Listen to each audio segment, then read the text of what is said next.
And it did. But lately we learned about several Orwellian-like intrusions on our privacy. Most recently that the National Security Agency tracks our phone calls and some emails. This is a terrible threat to American liberty, says Congressman Justin Amash. So, Congressman, why? They're just mining data. They're not listening to our phone calls. Well, it violates the Constitution. The Fourth Amendment protects us against unreasonable searches and seizures, and this clearly violates the Fourth Amendment. And the problem we have is that the government is gathering information using what's essentially a general warrant, which was outlawed by the Constitution. They're going after people not on the basis of any suspicion, not on the basis of any probable cause, but just because they're people, just because the information is useful to the government. And that's what our founders expressly prohibited with the Constitution. Well, it's useful to me, too, if it keeps me from being blown up by a terrorist. And the fact that they're just scanning everybody in some ways makes it seem like less of an invasion of privacy. Well, the reason the founders believed it was wrong was because we didn't want the government collecting this kind of information. They put the Constitution in place to prevent the government from injecting itself into our personal affairs. And you could do away with a lot of the Constitution and argue that maybe that makes us safer. You could also do away with the First Amendment, Second Amendment, Third Amendment, Fifth, Sixth, Seventh, and Eighth. I don't want to do that. And, well, someone could argue that and say, well, look, now the government can control everything. They can prevent all crimes. I doubt it would work very well, but that's what they could argue. But, of course, we'd have a police state, and that's expressly prohibited by the Constitution. The reason we have a Constitution is to prohibit government from doing this. But leaving the constitutional argument just for a moment, can you make this live for me more? I don't see how my privacy is being invaded by these massive scans. Well, that's fine if you completely trust the government. Our founders didn't trust the government. I don't trust the government. The government can use the information to, for example, blackmail corporate executives. They could use the information to persuade members of Congress to vote a certain way. And they can use the information against the public. We don't want a culture in our country of distrust, of fear. My parents came from the Middle East. They came from regimes that were tyrannical.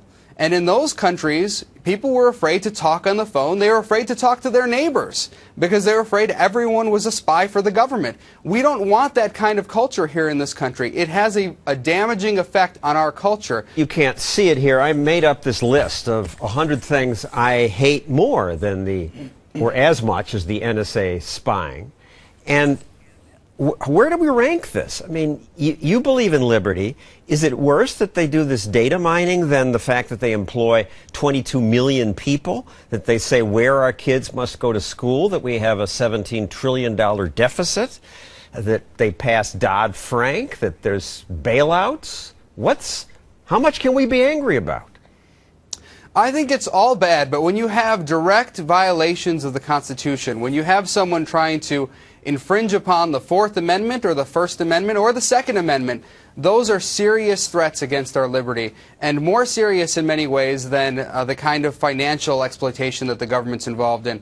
It's true that the government is bloated.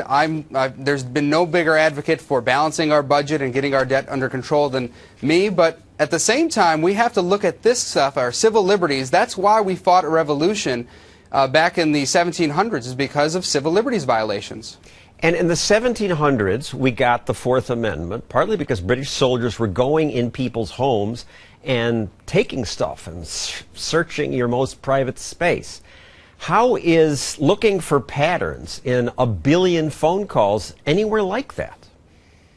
Well, the problem is the legal theory they're using. The legal theory they're using is that any time you use a third-party provider to store any of your documents, and most papers today are electronic, they're digital. So most of the papers and effects that we have in modern times are digital papers and effects.